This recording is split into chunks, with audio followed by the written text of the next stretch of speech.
함께 기도하심으로 10월 3일 화요일 매일 예배 시작하겠습니다. 기도하겠습니다. 오늘도 우리의 인생의 모든 생사희락을 주관하시는 하나님 아버지, 오늘도 우리를 붙드시고 인도하심을 감사합니다. 오늘도 우리가 정말 하나님께 감사하는 그 믿음을 가지고 오늘도 우리가 매일 예배를 통하여서 말씀으로 나아갈 수 있도록 우리를 인도하시니 감사합니다. 하나님, 이제껏 우리의 삶이 늘 게으르고 우리가 하나님을 더 사랑하지 못하고 또 우리가 주님의 영광을 살기보다는 우리의 유익을 구하기 위해 살아갔던 것을 우리가 잘 알고 있습니다. 때문에 이런 연약한 모습을 우리가 지은 하나님의 마음을 아프시게 한 그 모든 죄들을 우리가 기억나면 하나님 앞에 고하고 회개하며 나아갈 수 있기를 원합니다. 하나님, 온전히 하나님의 백성답게 하나님의 자녀답게 겸손하게 하나님 나라와 의를 구하는 우리 모든 주님의 백성들 될 수 있도록 하나님 함께 하여 주시옵소서. 그리하여서 정말 주님의 뜻 안에서 우리가 자유하게 하시고 우리의 삶이 하나님이 주관하시는 귀한 삶이 될 수 있기를 간절히 원합니다. 하나님께서 오늘도 매일 예배를 통하여서 정말 저희에게 새로운 빛으로 나아갈 수 있는 귀한 은혜 주심을 감사합니다. 하나님, 새로운 다짐이 있게 하시고 결단이 있게 하시고 새로운 소망으로 드리는 우리의 예배를 하나님께서 받아주시고 정말 영적인 풍요를 우리의 삶 가운데 내리워 주시옵소서. 오늘도 우리가 예배하는 이 모든 순간이 기쁨이 되게 하시고 하나님 함께 해주시기를 간절히 바라오며 이 모든 말씀 예수님의 이름으로 기도하옵나이다. 아멘. 찬송가 201장 함께 하시겠습니다.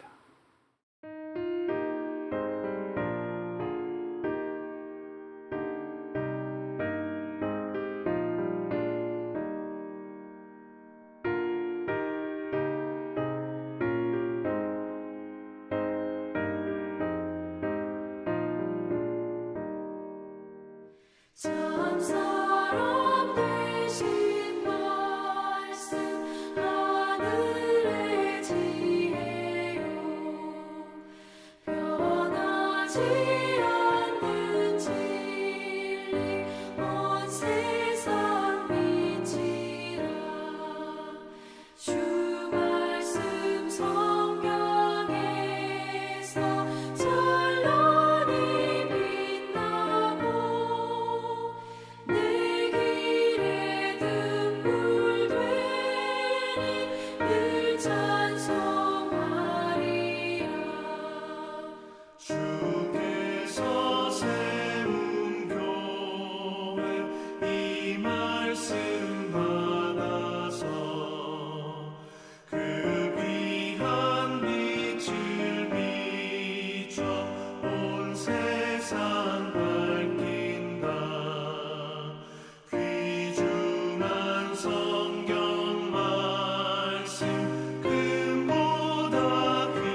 하나님께서 주시는 말씀입니다. 잠언서 2장 1절부터 22절까지의 말씀 같이 함께 읽도록 하겠습니다.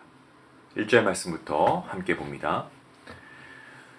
내 아들아, 내가 만일 나의 말을 받으며 나의 계명을 내게 간직하며 내 귀를 지혜에 기울이며 내 마음을 명철에 두며 지식을 불러 구하며 명철을 얻으려고 소리를 높이며 은을 구하는 것 같이 그것을 구하며 감추어진 보배를 찾는 것 같이 그것을 찾으면 여호와 경외하기를 깨달으며 하나님을 알게 되리니 대저 여호와는 지혜를 주시며 지식과 명철을 그 입에서 내시며 그는 정직한 자를 위하여 완전한 지혜를 예비하시며 행실이 온전한 자에게 방패가 되시나니 대저 그는 정의의 길을 보호하시며 그의 성도들의 길을 보전하려 하심이니라.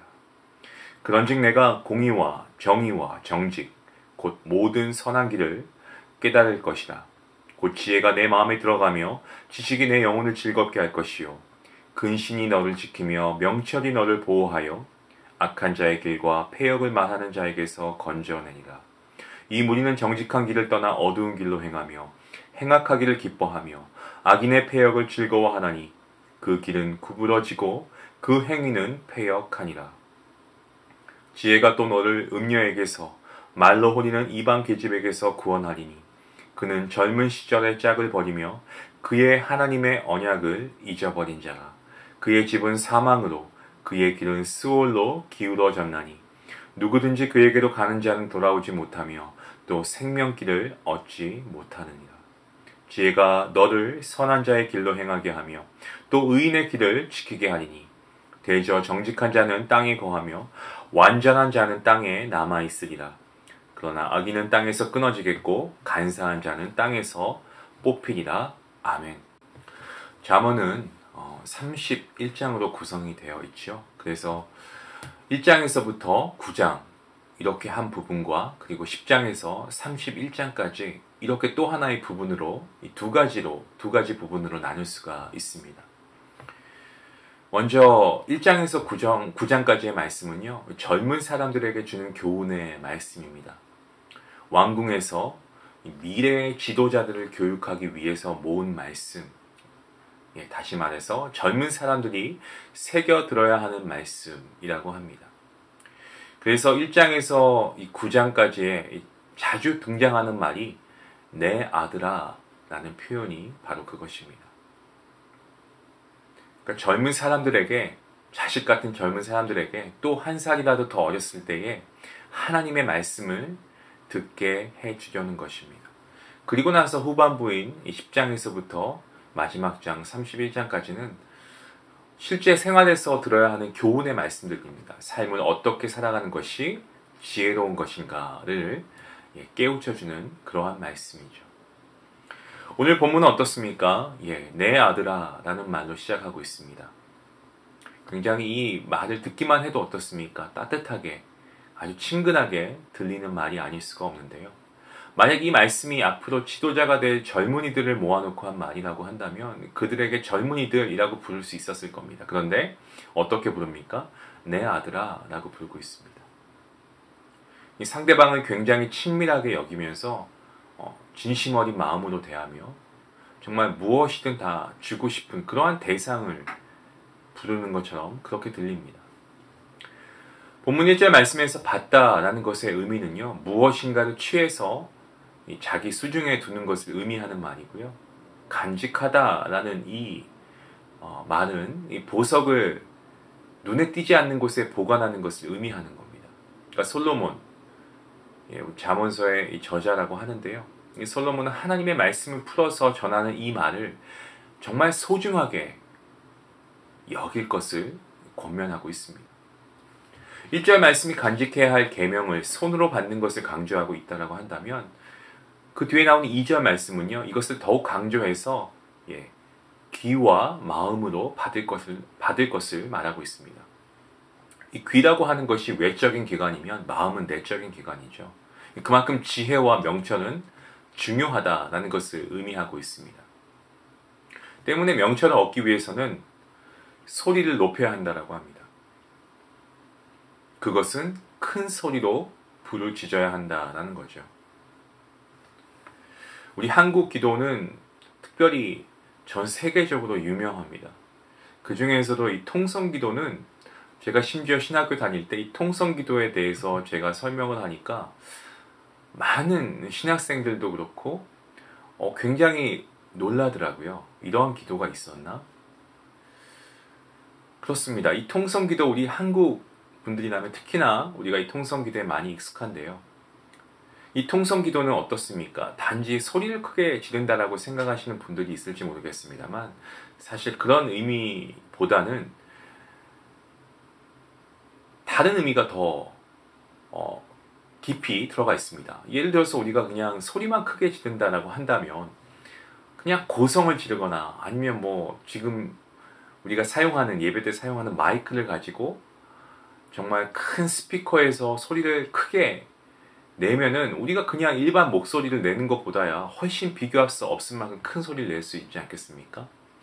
뭐 사실 통성기도 예 맞습니다. 소리 내서 기도하는 것은 맞지만 정말 그 진정한 의미는 저는 이것이 아닐까 생각합니다. 그 간절함의 목적이 있다는 거죠. 지금 내가 드리고 있는 이 기도 하나님께서 꼭 들어주시기를 간절하게 바라는 그런 마음에서 하는 기도가 통성기도라고 저는 생각을 합니다. 솔로몬은 명철, 이 통찰력과 이해력을 얻기 위해서 그렇게 하라고 합니다. 그만큼 명철이 중요하다는 것을 내포하고 있는 그러한 권면의 말이죠. 이어서 본문 4절과 5절 말씀에서 이렇게 권면합니다. 은이 나오고 돈이 나옵니다. 이 은은 지금으로 따지면 은이 돈이죠. 예, 은이 돈이고 또 보배라는 말이 나오는데 이 보배는 금입니다. 또 다이아몬드 같은. 그래서 이 은과 금이라고 하는 이 말씀에 나오는 이 말씀의 단어는 은은 돈이고 보배는 금이나 다이아몬드 같은 이런 보석들입니다. 사람들이 더 많은 돈과 재물을 얻기 위해서 사실 얼마나 노력합니까? 돈이 된다라고 하면은 사실 뭐 규칙이고 뭐고 상관하지 않고 심지어 하지 말아야 하는 일도 과감하게 하는 경우가 있습니다. 하지만 솔로몬은 지혜와 명철을 얻기 위해서 정말 불법을 저지르는 것은 안 되지만 그만큼 노력을 해야 한다는 겁니다. 그럴 가치가 충분하기 때문에 그런 거죠. 그런데 지혜와 명철은 단지 열심히 공부를 한다고 해서 생기는 것이 아닙니다. 지혜와 명철을 주시는 분은 하나님이시다라고 오늘 저희가 읽은 6절 말씀에서 말씀합니다. 여호와는 지혜를 주시며 지식과 명철을 그 입에서 내시며. 그래서 여호와를 경외하는 것이 지식의 근본이 된다라고 하는 것도 그 출발점이 바로 하나님이시기 때문인 겁니다. 이어서 7절부터 9절까지의 말씀입니다. 정직한 자에게는 이 완전한 지혜를 주십니다. 분별할 수 있는 지혜죠. 그리고 행실이 온전한 사람에게 방패가 되신다라고 하는 것을 이것을 뒤집으면 정직하지 못한 사람은 지혜로울 수가 없고 그리고 그 행함, 그 품행, 행실이 온전하지 못한 사람에게는 하나님은 방패가 되시지 않는다라는 의미와 같습니다. 그래서 하나님께서는 올바른 삶을 살기 위해서 몸부림치는 사람을 보호해 주신다는 거죠. 방패가 되신다는 겁니다. 하나님 안에서의 삶과 하나님을 향한 삶은 모두가 지혜이고 반대로 하나님 밖에서의 삶과 하나님께 등을 돌린 삶은 모두가 어리석음입니다. 10절 말씀을 보시면 지혜가 마음에 들어간다라고 합니다. 우리 생각에 지혜는 머리로 들어가야 하는 것 같다라는 생각이 있죠. 그런데 마음으로 들어가는 겁니다. 여러분, 우리가 너무나 잘 알고 있는 어릴 때부터 들었던 말씀이기 때문에 우리가 잊지 않고 지금도 우리가 계속 상기하는 그런 말씀이 있죠. 솔로몬 왕하면 지혜의 왕이라고 우리가 알고 있지 않습니까? 그가 기본에서 1000번제를 드리고 나서 기도할 때에 우리는 그가 지혜를 구했다라고 착각하는데 사실 그렇지 않습니다. 그의 기도는요, 하나님께 듣는 마음을 구했습니다. 그런데 하나님께서는 그것을 지혜라고 말씀하셨죠. 그래서 어떻습니까? 지혜는 이 머리에 있는 것이 아니고 마음에, 이 가슴에 있습니다. 올바른 마음, 따뜻한 마음, 분별하는 마음, 혹은 포용하는 마음들이 합하여져서 지혜가 되는 것입니다. 우리의 머리에 들어오는 것은 지식입니다. 그래서 이 지식은 영혼이 즐겁다. 이 영혼을 즐겁게 한다라고 하죠. 때문에 지식은 중요하고요. 근데 그 지식은 세상의 지식이 아니고 무엇보다 하나님을 아는 지식이 최고인 것입니다. 그래서 사도 바울도 우리가 잘 알고 있는 빌립보서 3장 말씀에서 이렇게 말씀하지 않습니까? 모든 것을 해로 여김은 내 주 그리스도 예수를 아는 지식이 가장 고상하기 때문이다 라고 고백합니다. 예수 그리스도를 아는 지식은 절대적인 것입니다. 때문에 이전에 알던 모든 지식을 상대화시켜버립니다. 하나님을 아는 지식을 가지면 세상의 모든 것을 다 가진 것과 다름이 없고요. 하나님을 아는 지식이 없으면 세상의 지식과는 상관없이 모든 것을 잃은 것이나 다름없습니다. 때문에 성도인 저와 여러분은 늘 하나님을 아는 그 일에 힘써야 할 줄로 믿습니다. 더 말씀을 읽으시고 더 말씀을 깊이 묵상함으로 날마다 하나님을 알아가는 지식이 더하여지는 것. 그러한 모습이 우리에게 필요하다라는 말씀입니다. 또한 본문 16절에서 19절까지의 말씀에서는 우리를 지켜주는 지혜의 유익함을 언급하고 있습니다. 지혜는 음녀와 그리고 이방 여인에게서 우리를 지켜준다라고 말하고 있습니다. 음녀와 이방 여인, 이 모두가 이방에서 온 이 매춘부를 가리키는 말인데 당시에 어떤 종교와 밀접한 관련이 있습니다. 고대 중동의 이 나라들을 보시면 대부분 다신교를 섬겼습니다. 다신교, 그렇습니다. 가장 이 다신교의 특징 중에 하나라고 한다면 남신과 여신이 있습니다. 사람들은 여러 신들 가운데 특히나 이 다산과 풍년을 기원하는 신들을 가장 중요하게 생각했는데요. 그 신들을 섬기는 신전들에서는 남녀 사제들이 있었고요. 대부분 매춘을 했습니다. 그 당시엔 사람들이 성행위를 하면, 이 성적인 행위를 하면 신들도 동일하게 행한다고 생각했고요. 그 결과로 주어지는 것이 임신이고 그런 겁니다. 그 사람들에게 출산과 풍년의 은총이 그러한 행위들을 통해서 임한다고 믿었습니다. 그래서 당시 신전에서 매춘은 영적인 일로 생각했고요. 그래서 아주 흔했고요. 그래서 여사제들이 마을로 내려와서 매춘을 하는 것도 일종의 종교적인 행위로 그렇게 여겨졌습니다. 하지만 솔로몬은 그러한 삶에 아주 분명하게 선을 긋습니다. 그러한 삶을 사는 것은 하나님의 언약을 잊어버린 사람들이 하는 행동이고 그의 집은 망하게 되어 있고 그 인생도 영원한 생명을 얻지 못한다라고 말합니다. 그냥 세상에서 말하는 어떤 윤리적인 문제를 넘어서 이것은 본질적으로 신앙의 문제이고 영적인 문제이다라고 말하고 있는 것입니다. 오늘 본문은 어떻습니까? 이렇게 마무리하고 있죠. 선한 사람의 길, 의로운 사람의 길을 걷게 하는 것이 지혜라고 말을 합니다. 그리고 정직하고 온전한 사람은 땅에 남지만 반면에 악한 사람들과 또한 진실하지 못한 사람들은 나무 뿌리가 뽑히는 것처럼 뽑혀버릴 것이라고 말합니다. 우린 종종 반대로 생각할 때가 많은 것 같습니다. 세상에서 정직하게 사는 사람, 좀 온전하게 살려고 하는 사람들, 몸부림치려고 하는 사람들 보면서 언제나 당하기만 하고 손해를 보는 것만 같고 반면에 불의하고 자기의 이익을 위해서 무슨 짓도 하는 사람들 보면은 정말 아주 풍요를 누리면서 잘 살고 있는 것 그렇게 보여집니다. 하지만 여러분 지나온 역사를 돌아보면 하나님의 때에 의롭고 바르게 사는 사람들은요 하나님께서 분명하게 붙들어 주시고 심어 주십니다. 불의한 사람과 거짓된 사람들은 뿌리가 뽑힌다는 것 우리가 말씀을 통해 보지 않습니까? 우리의 인생을 돌아봐도 정직하고 바르게 살려고 했던 것이 그 당시에는 조금 어리석어 보일 수 있습니다. 손해보는 것처럼 느껴집니다. 하지만 지나고 나서 보면 어떻습니까?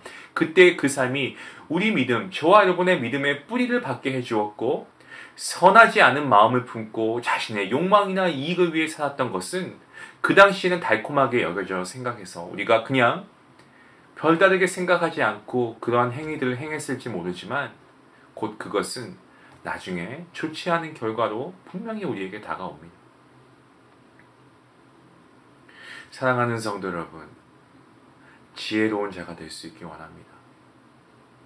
오늘 말씀을 통해서 참된 지혜는 머리에 있지 않고 우리의 마음에 있다는 사실을 기억할 수 있길 바랍니다. 그리고 하나님께 절대적인 용서를 우리가 받은 자로서, 하나님의 은혜를 입은 자로서, 하나님의 사랑을 우리가 정말 아무 조건 없이 받은 자로서 그러한 자들답게, 하나님의 자녀답게 하나님께서 마음과 정성을 다하여 심어주신 우리의 삶의 자리에서 마음에는 하나님의 지혜를, 영혼에는 하나님의 지식을 담아서 오늘 하루 정말 지혜로운 하나님의 자녀로 살아갈 수 있는 여러분이 될 수 있기를 원합니다. 우리의 마음에 하나님께서 주시는 지혜를 담고 우리의 영혼에 하나님의 아는 지식을 담게 하여 주시옵소서. 이러한 기도 드릴 수 있는 그러한 삶을 살아가는 우리 모두가 될 수 있기를 주님의 이름으로 간절히 축원합니다. 같이 기도하겠습니다. 하나님 감사합니다. 우리가 하나님을 믿는다고 하면서도 우리가 육신을 가지고 있기에 육신의 것을 더 우리가 추구하며 우리의 안일한 생각으로 그저 오늘 하루 편하게 사는 것이 가장 좋은 것이 아닐까.